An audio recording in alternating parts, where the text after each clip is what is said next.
Ni Sri Muka ni untuk pengasihan lah, untuk orang mudah. Kita nak suruh nak bagi jodoh, dah dapat jodoh kan semua, dah dapat jodoh, dia mudah lah. Ataupun nak suruh orang orang kasih pada kita, pelanggan kasih pada kita, bos kita kasih pada kita, orang bawah kasih pada kita, boleh. Semua dia boleh. Dia boleh buat itu semua. Bukan setakat muka saja dan semua. Orang tengok kita pun rasa kasih, muka kita rasa kasih pada kita, insya-Allah. Ini mudah untuk kita buat bisnes apa semua, untuk kita nak mudah lah, insya-Allah. Kadang-kadang kita macam tu semua. Kenapa suami tak sayang kat kita? Sebab muka kita tak memukau suami kita. Kenapa isteri kita tak sayang kat kita? Kerana muka kita tak memukau isteri kita. Kita kena buat macam tu dah. Biar sambil-sambil muka, saling-saling memukau. Isteri kita pukau kita, kita pukau isteri kita. Sama-sama pukau. Dia baru best tu semua. Baru kita makan satu-satu. Satu gelas dua straw. Dulu sebelum kahwin, sebelum masa duk mengorak-ngorak dulu, satu gelas tiga straw. Tiga straw. Bagi calon isteri kita, dua straw, kita satu straw bercampur dah. Tak apa dah. Bila dah kahwin ni, kau gelas aku, kau gelas kau, aku gelas kau. Tak ada dah. Dah tak ada dah dua straw, tiga straw. Itulah.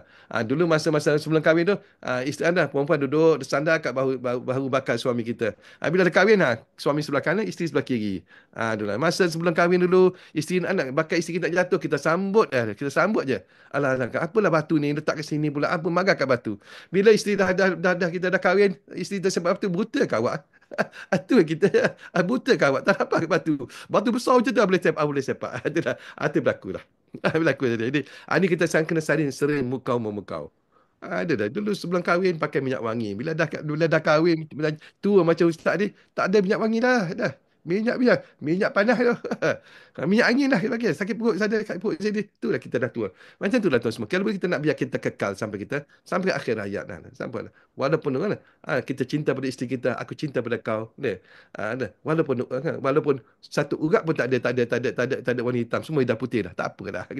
Kita nak sering mukau memukau. Suami pukau isteri, isteri pukau kita. Kita nak sama-sama insya-Allah. Nah, kita tidur satu bantal dulu tidur bantal kau. Jadi bila kita turun ni, satu bantal. Satu bantal. Kita pakai satu bantal je. Sonok dah semua. Bila kita tua dah, insyaAllah. Jadi, kalau tuan-tuan nak isteri memukau ni, boleh daftar.